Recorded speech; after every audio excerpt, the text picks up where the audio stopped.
How's it going, guys? This is going to be my video installing the Morimoto XB LED headlights on a 2014 Toyota Tundra. So this is what it's going to look like before. These are the factory headlights. I'll show you what you get in the box. So you obviously get the headlight. These things look sweet compared to the factory headlights. You get wiring harnesses, and then you also get this, which is for if your truck didn't come equipped with LED running lights from the factory. The tools you're going to need to do this is just going to be one 10mm socket, a Phillips, and a flathead. So without further ado, I'll show you guys what we're going to do to install these. So the first step to install the headlights is going to be removing the grill. So there's 4 bolts, 1, 2, 3, 4, and 2 push pins. These you'll need a flathead to take out, and these you'll need the 10mm to take out. So once you take those out, then you're going to take the grill off, and you get that off by just giving it a good little tug. So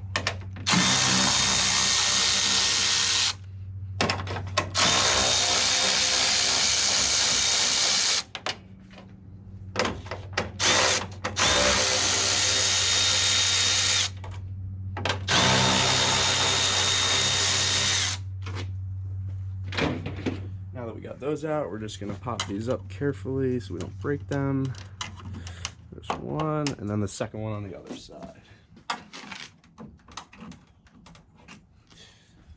And then if you have never taken your grill off before, I'm going to say you're going to want to grab it like this, and you're going to want to pull, but you also want to get it up and off. There's almost low holders, so you want to get it up and off there, and then there's clips that hold it in, so you just give it a good tug, and it'll come right off the bottom. Okay guys, so now that you have your grill removed, the next thing you're going to need to do is you're going to need to remove this lower panel so that you can access some bolts that are hidden behind it.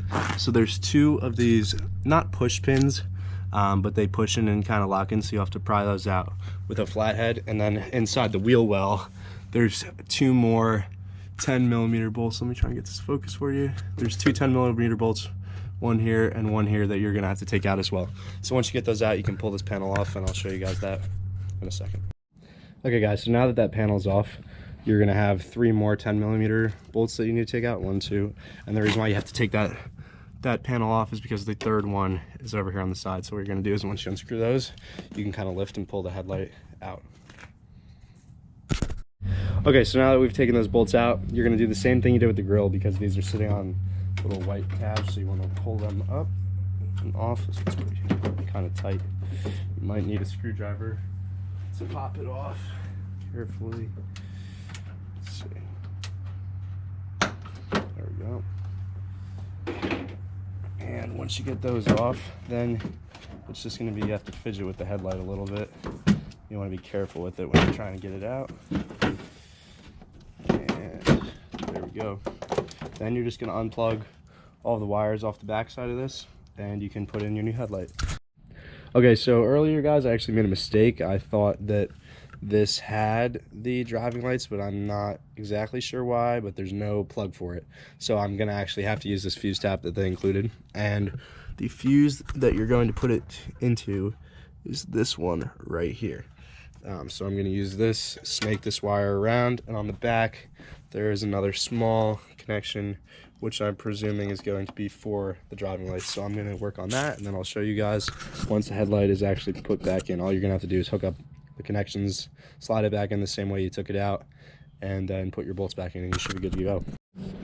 Okay guys, so here's the headlight actually hooked up. The wiring is in and attached, but what I want to show you is something a lot of people ask about, which is the sequential turn signals that Morimoto has. So in order to actually activate them, this is the stock turn signal, if you want to call it that. You're gonna have to go onto the back side where the wiring is.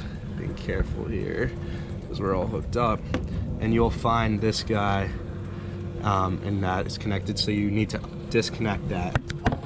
And once you disconnect those 2, I'd recommend electric taping them, which was what I'm gonna do, but I'll show you now.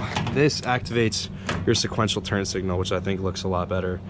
So I'm gonna get this all buttoned up and back together, and I'll show you guys what the final product looks like.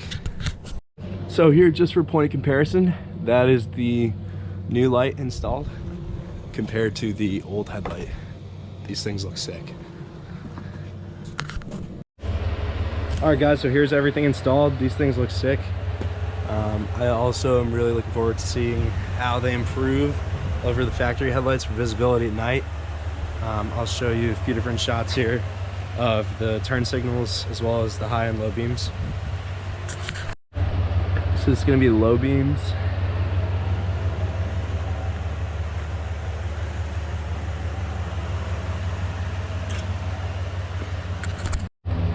Here is the high beams on, and this is the sequential turn signal. These things look awesome. Like I said, if you guys have any questions, please feel free to comment. I'll try my best to respond. At the end of this, after this, I'm going to show you the before and after of these at night on a dark road, so you can hopefully get an idea of how they look. But thank you for watching.